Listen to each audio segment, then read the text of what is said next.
Welcome to the Real People, Real Business Show. My name is Stephanie Hayes, and I'm a business strategist who loves to speak with like-minded entrepreneurs to share their real stories and the gritty details of building their businesses.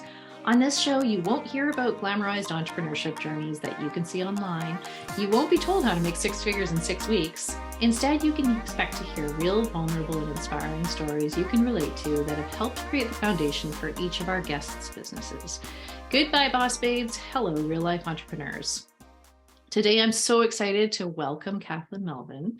Cathlyn is a TEDx coach and copywriter whose insight has been featured by a TEDx, Thrive Global, Fempreneur Online, the Writing Cooperative, and all these other outlets. With a degree in theater performance and over a decade as an actor, director, writer, editor, and educator, Cathlyn draws on her diverse experiences to help mission-driven experts design and deliver their world-changing messages through TEDx coaching and done-for-you copywriting services. Welcome to the show, Cathlyn. I'm so excited to have you on here. Can you tell us your story?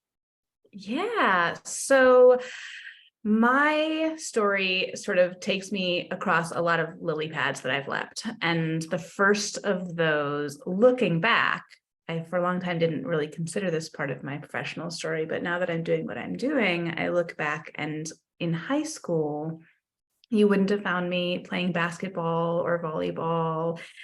My sport of choice was speech and debate. So I competed as a speaker and debater all the way up to the national level. And when I graduated from high school and went to college for theater, because that was my big thing at the time, I also went back and I coached a speech team. Got my degree in theater, went and worked for over a decade as an actor and director in Chicago, opened my first business at that time. And when it came time to leave the theater industry, I took a very quick detour to law school and ended up coming back to some of the work that I'd been doing in my first business, which was copywriting, writing websites and emails and sales pages. And so that's really when I settled into my second business, which is Write Cat Creative, where I was doing copywriting services, which I still offer, as well as the TEDx coaching that came about sort of organically over the last little over a year. I gave my TEDx talk and had been engaging my business community to get it out there when it came online. And people started looking at my background and saying, you've been a speaker, you've been an actor, you've been a director, you're working as a writer and editor now. You have this sort of suite of skill sets that's really relevant to TEDx. And so they started saying, I want to give a TEDx talk. Would you coach me? And so it was really those nudges from the people who are already in my business community that led me to start offering that service as well. And that's perfect. That's exactly how you want it to grow, right? Because there's demand, and you've got some type of the right combination of everything. And I love your story because my scholarships were all in theater and writing. And so we've got this little background, but I never did anything with it. And I write, and I've been writing, but I love that you went for it and you actually built that as the foundation for your business. Yeah. So now you are about to launch a group program. I am. Yeah, I've been coaching TEDx speakers one-on-one for a while now, and I have a program that I take them through all the way from idea generation, where they start out like, this is maybe kind of sort of what I pretty much want to talk about, and we distill that idea, refine it down into a really powerful idea worth spreading, because that's what TEDx is all about. And then I take them through figuring out what events they want to apply to and how to apply to those events, all the way through getting the talk drafted and then up on its feet and memorized and ready for that final performance. And so I've been doing that as a one-on-one program, and I'm bringing that same structure, that same method into a group program that will launch in January and start in February. So I'm super excited about that. And who are you looking for to join the program? Like, who's the ideal client that's going to just thrive inside your program? I work specifically with business owners because TEDx is different for business owners than it is for scientists and philanthropists and some of these other types of talks that get given on the TEDx stage. Because as business owners, we give our TEDx talks for a lot of different reasons. Maybe it's that we have a book and we want more people to hear our message so that they go buy our book, or we want to use TEDx as a foundation to start our speaking career and get into more rooms to share our ideas so that people work with us and buy our services and our programs. But TEDx isn't a promotional platform. It's not a sell from the stage platform. You don't get up and overtly talk about your business.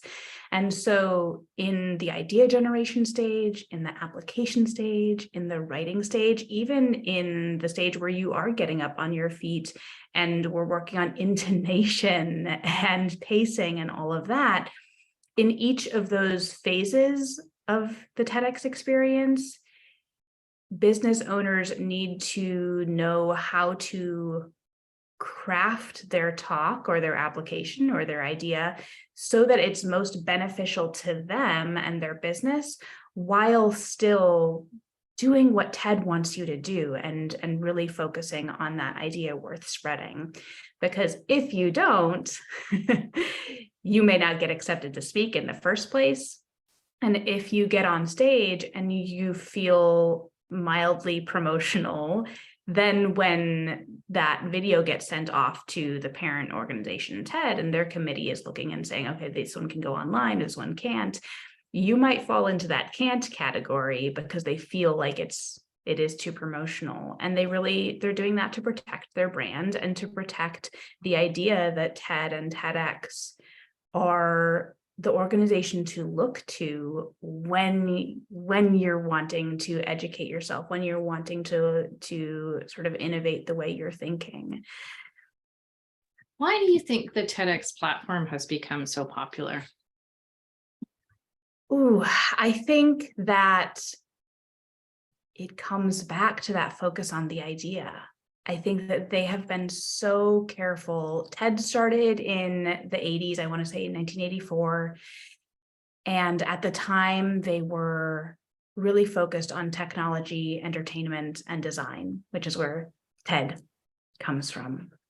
And they've been really careful through the different iterations of their organization. As you know, it changed hands in the early 2000s. The gentleman who owns TED now his name is Chris Anderson, and he's been very careful about keeping that focus on the ideas, on those messages that are being shared, and making sure that they're supported. So something to consider too, as you are looking at potentially giving a TEDx talk, is how am I going to support this idea? What science is there behind it? What data is behind it? What other experts have ideas that can come underneath and support my idea? Because we have so much trust in the TEDx brands and in TED to give us real, clear information, that's something that they're really careful about. And I think that has really allowed that brand to grow and to become a huge credibility marker. And I think because of that process and the way that they have ensured the quality and the brand of the talks that you get through a TEDx platform, I imagine that means there's almost not so much a formula, but it becomes clear what a TEDx talk needs to be in order to be qualified, right? And so we're not just kind of shooting at nothing when we create talks, which could be on any platform. We have some very specific criteria, right? There aren't a lot of rules that you have to follow, which makes it so clear, the rules that there are. For instance, even something as simple as, well, TED Talks can't go over 18 minutes. cool. That's like a yes or a no. It's either over or it's under. And so that's really helpful too, that it's not like there's this laundry list of ideas that you need to check off or elements that you need to check off. You really have a ton of freedom as long as you stay within that handful of rules that TED has put out. Yeah. And I think that it's more about understanding the brand, right? And understanding the brand of TEDx and understanding what's going to kind of light them up and light up the people who love TEDx, right? Yeah. And I think it's about respecting and honoring that brand too. Yeah. That if you come in and you really want to use the stage for ultimately your own purpose, then you might not be super successful. So you do always have to come back to that message and that idea worth spreading that TED and TEDx are all about. And that's why we hire coaches. Yeah. To help us distill that. Because I know as a business owner, I mean, I've got 180,000 ideas in my head and these things that seem really important to me, but you need that third party who can represent the audience and who can say, look, okay, how do we turn that idea into something that other people might actually be interested in and that's relevant to them? And I think that's really the challenge with people who are trying to go it on their own. Yeah, I think all of that is so true. And one of the things that I wish TED did a little differently, and I'm not sure if this is purposeful or just something that they haven't put effort into, but there just isn't a lot of clear information out there about how TEDx works, about what the requirements are, about how to apply, about, X, Y, and Z. And so having someone at your side who has gone through it and who has seen other people go through it and is able to be that guide for you, I think can be immensely helpful. So what's common about all of the people who become successful speakers?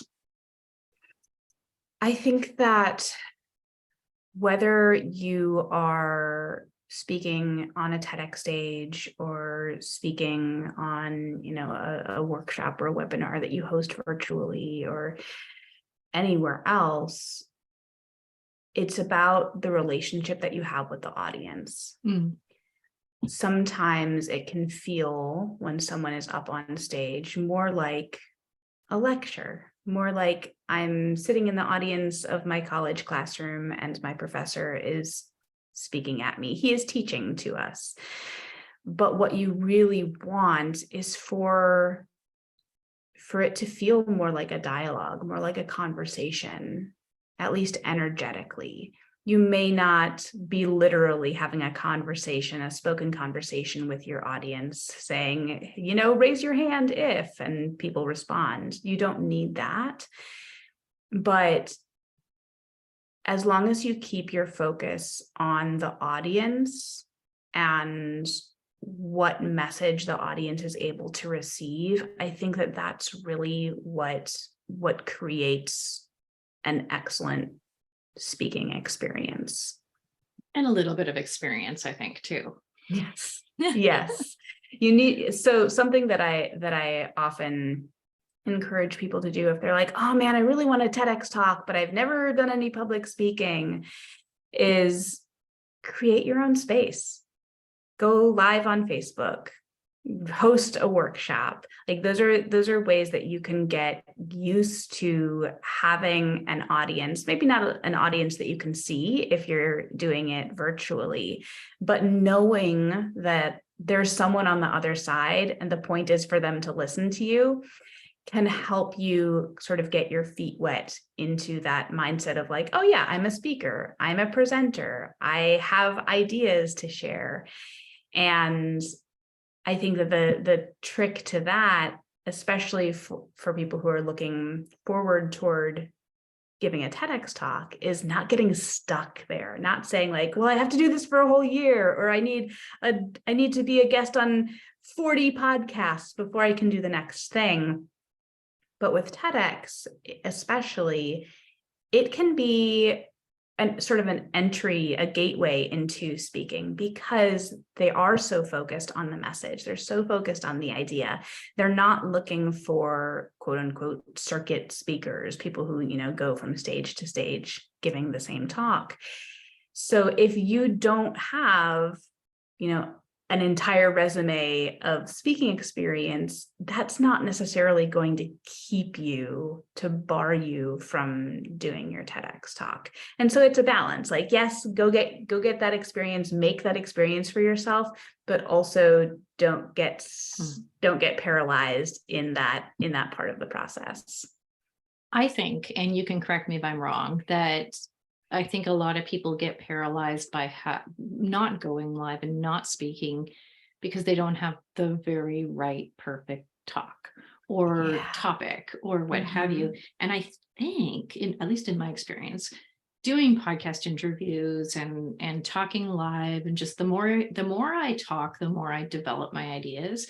And so being able to orate and being able to say them out loud, even you and I we're in a mastermind together, and even just those weekly conversations that we have where we talk about our own businesses, every time I'm saying something out loud, I'm further formulating an idea. So I think that the exercise, even informally, is really, really valuable.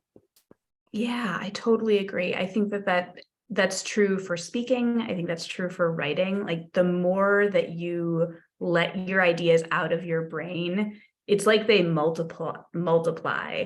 I just had an image, this is super dating me, but I just imagined triples in Star Trek, filling up the spaceship.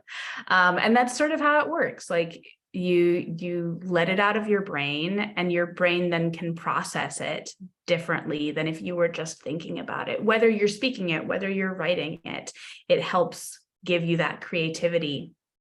And one of the things that I really love about that in relationship to the work that I do as a TEDx coach is my clients leave ready to give their TEDx talk, all finalized and ship shape and ready to go.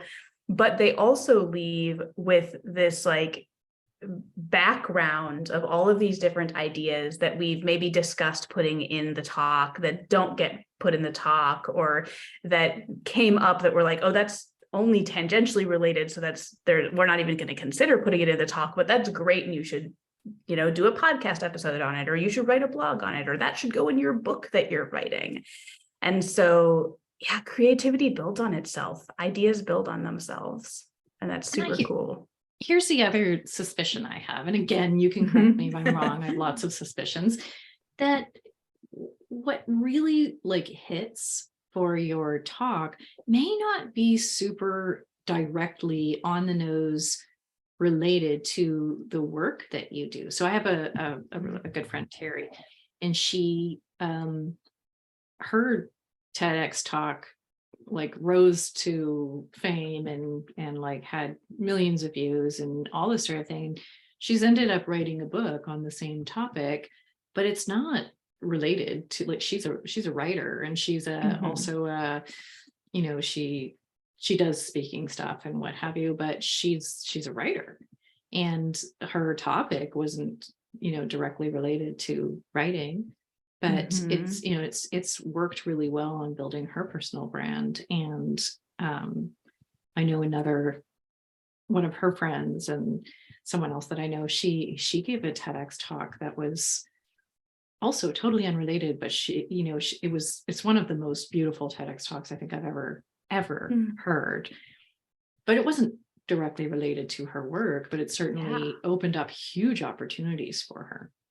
And I had a really similar experience, because when I went to give my TEDx talk, it wasn't through a business lens. I wasn't trying to achieve these business goals that I think are really valid, and that I will someday give another TEDx talk in order to further expand.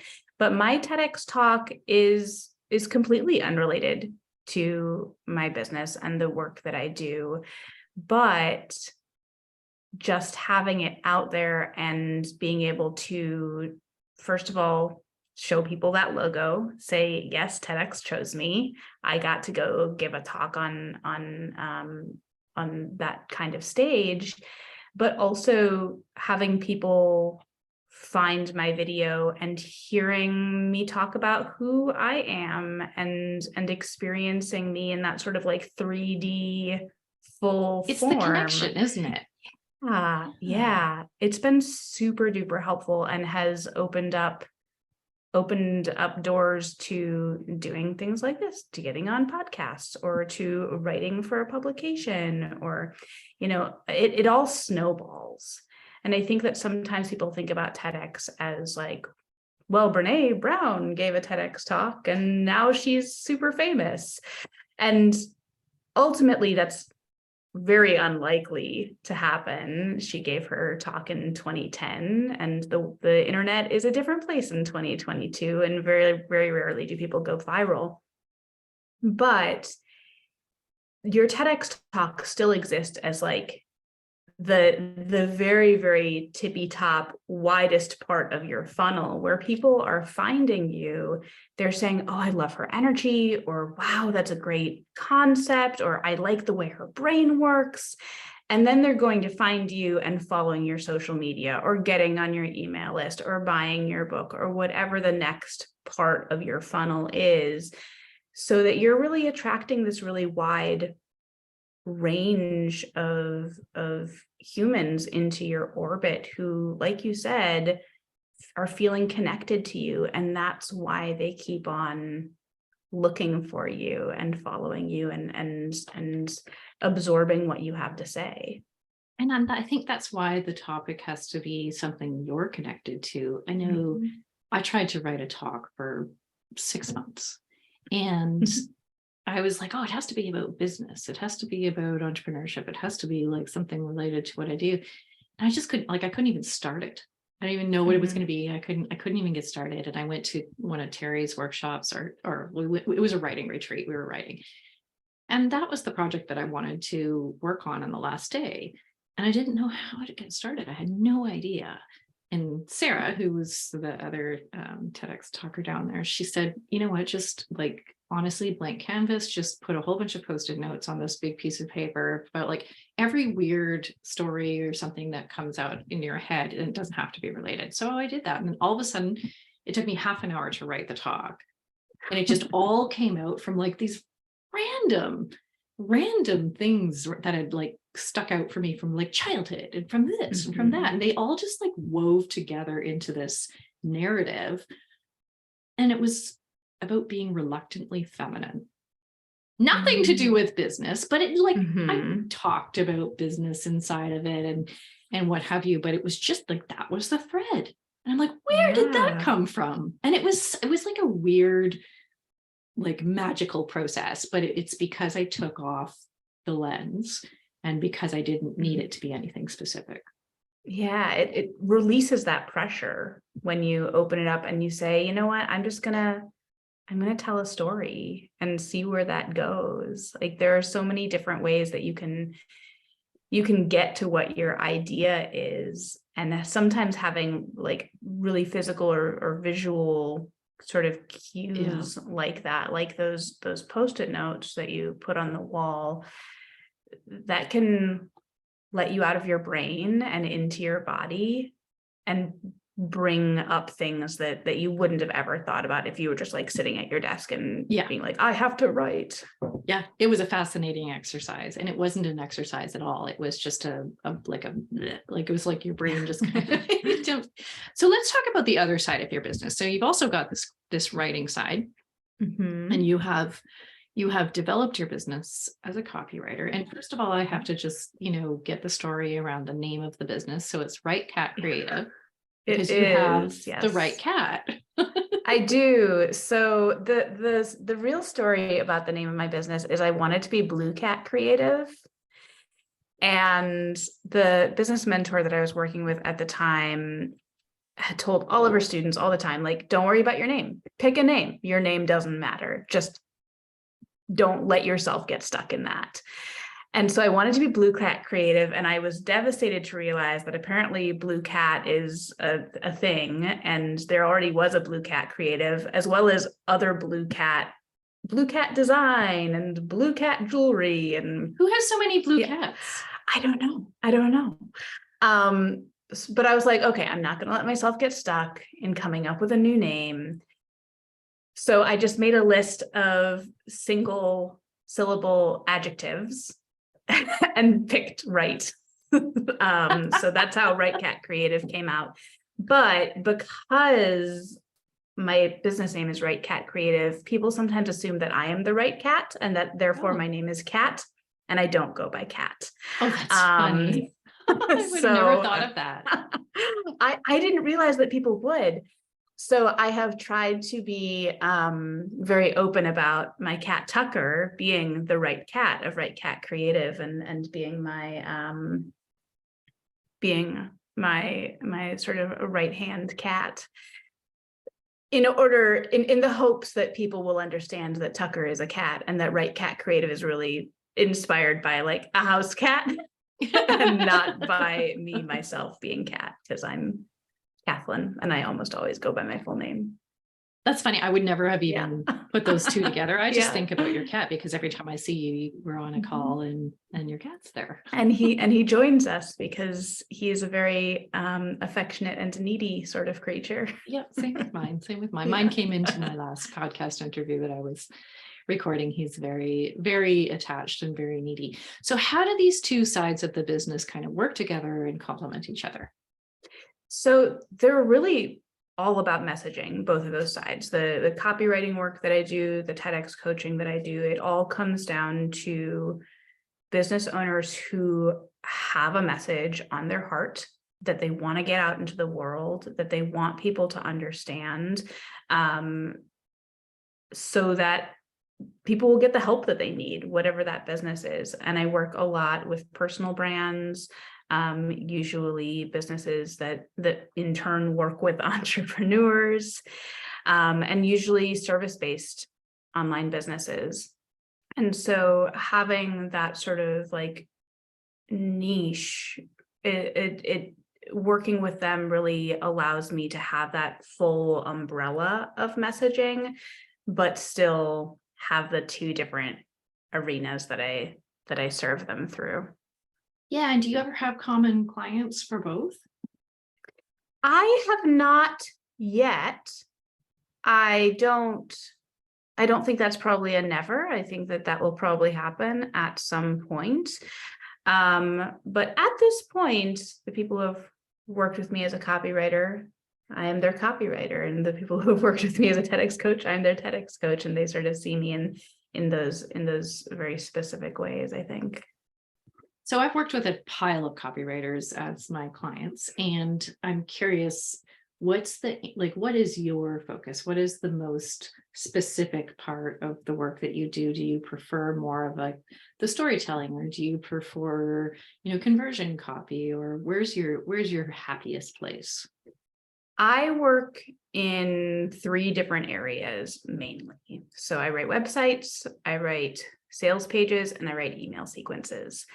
And the reason that I like those 3 kinds of projects is because they are all long form with little puzzle pieces inside of them. So like a homepage isn't going to be a long form piece of copy, but when you look at the entire website, how does your homepage interact with your about page, interact with your service page, interact with your contact page?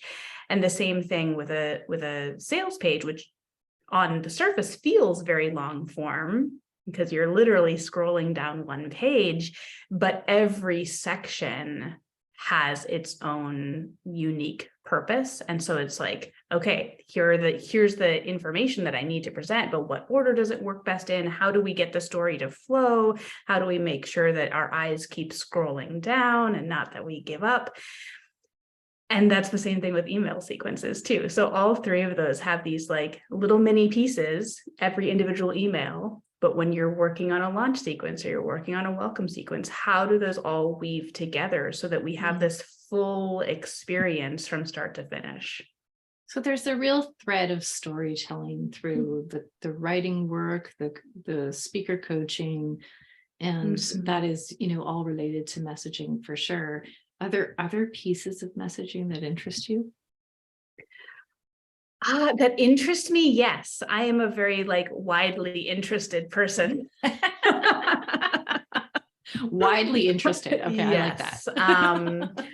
I I'm interested in social media, for instance, and I like writing social media content for myself. I don't do a lot of social media writing for my clients unless it's like, oh, you're writing this email sequence for me. I want social media posts that are going to get pulled from that content or whatever. Then I'll create those sorts of things.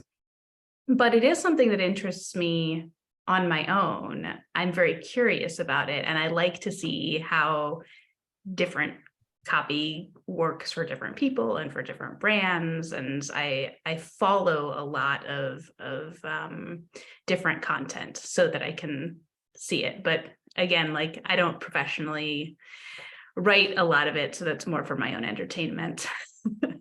So you followed sort of a pretty consistent path, right? Like, yes, there's meandering, but I think you've stayed the course and you've been really true to what's passionate for you and what's interesting for you. Maybe a little detour into law school, but I'm curious now, like, what's been sort of the guiding light for you? Like, how a lot of people don't do that, right? A lot of people bounce around until they finally figure it out. But what's different for you? It's a really good question. And I think that what I don't know that I've ever had to articulate this before. So bear with me as my brain sort of processes it.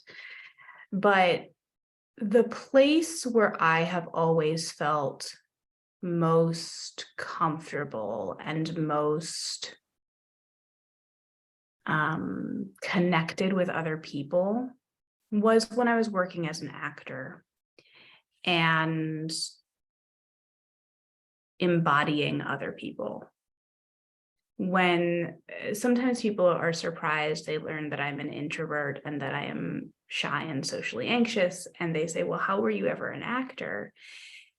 And it's just very different because when and maybe you've had the same experience, Stephanie, but when I'm on stage, Cathlyn doesn't exist. Nobody knows about Cathlyn. And so it's this really like safe and freeing experience of getting to live fully where I, as Cathlyn, especially earlier in my life, didn't necessarily feel safe or comfortable doing that. And part of that, I think, comes from being neurodivergent. Part of it comes, I think, from trauma that I experienced early in my life. But I think that is sort of, even though like that was at its most powerful, I think when I was working as an actor, I also get to experience some of that as a writer when I'm taking on, because as a copywriter, I'm taking on other people's voices. Like that's literally my job, is to write in other people's voices and to understand who they are and where they're coming from and where their clients are coming from. And so it's really through my work as an actor and a director, or through my work as a writer and an editor, through my work as a TEDx coach, I get to be a conduit for other people's messages, a conduit for other people's story, the conduit for other people's passions and their existence. And I love being sort of like the center of the ripples. Like I am not a person who is going to go make huge waves of impact on my own. I'm, not going to go invent something or be super innovative. I'm not very much a visionary. But I get to make all of this impact because because I am that conduit. And so I get to do a little thing that turns into a bigger thing, that turns into a bigger thing, and that message and those stories and those sort of reasons for being ripple out and ripple out and ripple out and touch I don't know how many people. That's so fascinating. Oh, I love that. I mean, that was really that, long-winded. Thank you for sticking with me as I unwound it.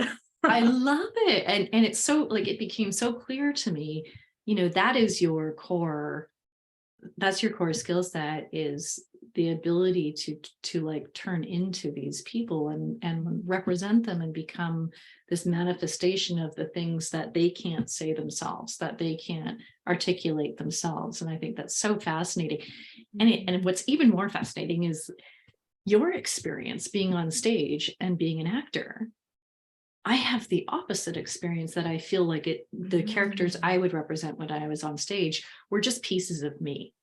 And I felt like I never felt like I was someone else. I felt like it was just me standing there being some other part of me, being some other piece of me. But it was easy because it was always natural.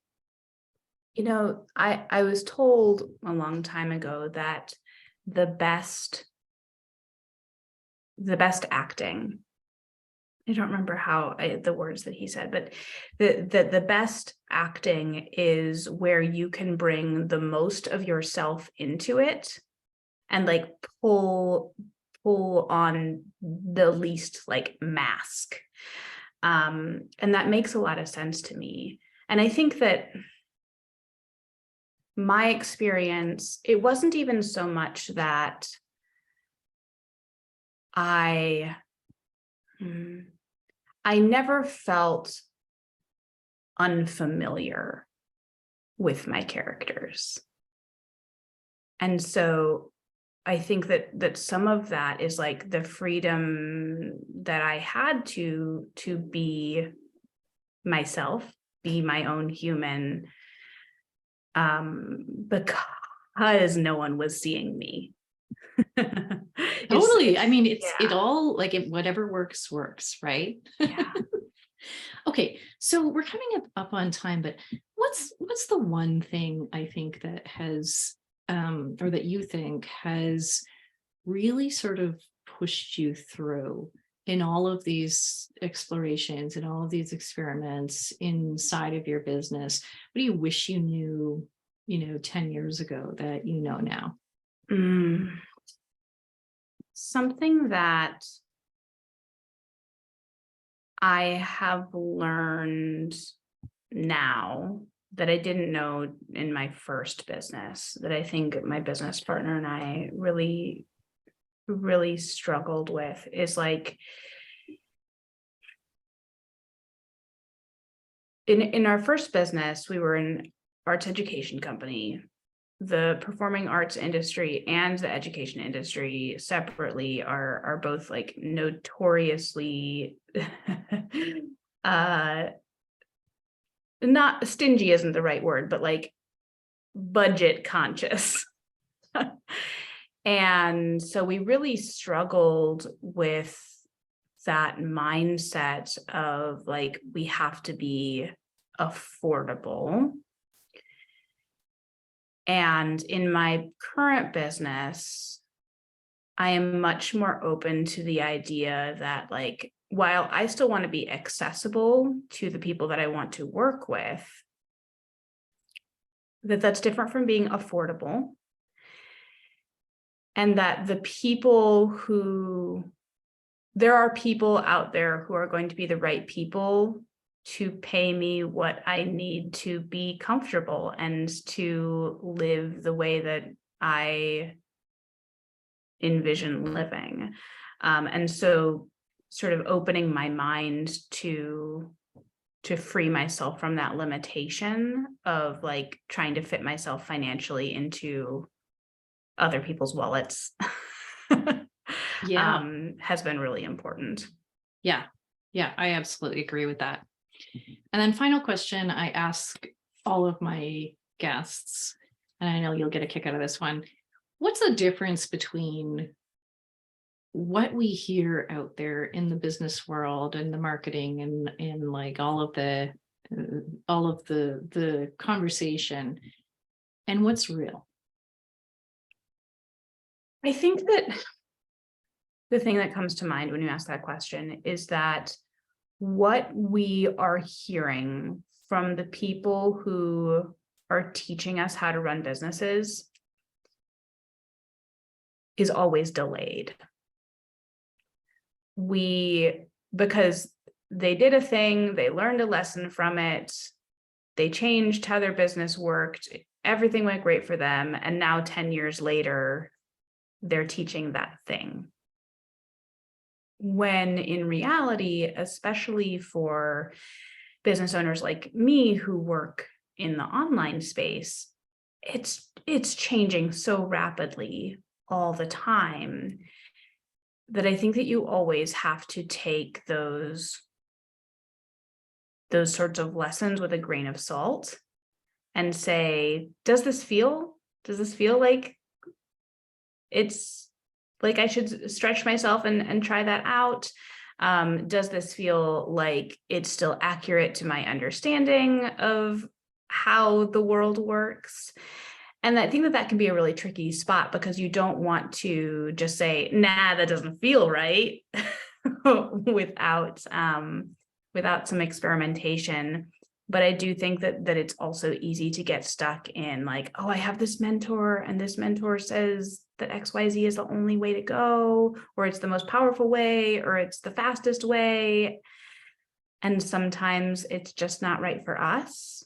Sometimes it's not right for our specific business. And sometimes it's just not accurate anymore for how the world works. And I think when we are first starting out, the presence of someone to give you some type of direction, some type of permission, some type of like place that guidance you can go is great. And then you start to develop your own intuition. But I think a lot of people get stuck waiting for people to tell them what to do. And to your point, it's the number one thing most business owners haven't learned how to do is to trust themselves and to reflect on what they've seen and heard and learned. And actually doing interviews like this is a really great way to reflect on your own intuition and your own experiences and like being able to articulate what you actually know. And I know a lot of the work I do with my clients is getting them to the place where they do trust themselves and they can actually take action that is completely customized to what they want. So that really resonates with me. Yeah. And I think it's really human too. I think it's more than just business owners. I think that as humans, we struggle to trust ourselves. Yeah.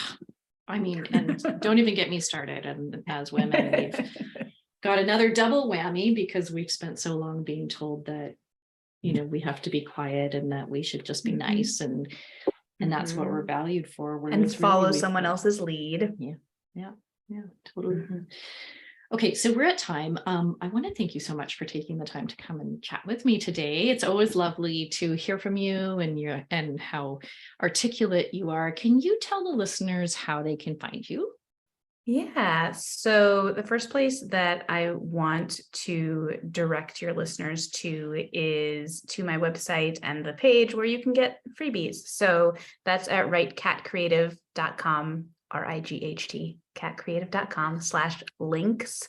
And so one of the things that you'll find listed there is a TEDx planner that helps sort of take away the guesswork of what do I do next? How much time do I need to put on my calendar for this step or that step, to really clarify what a TEDx process might look like for you if that's something that you're interested in. And then if you want to follow me to keep an eye on what I'm doing, especially as I get into launching Amplify, which is my new group program, you can find me on Facebook under my name, Cathlyn Melvin, and on Instagram at writecatcreative. Amazing. We'll put all the links in the show notes as well, and go and check out Cathlyn and her freebies. I think I'm going to pop over and get that TEDx planner myself. Yay.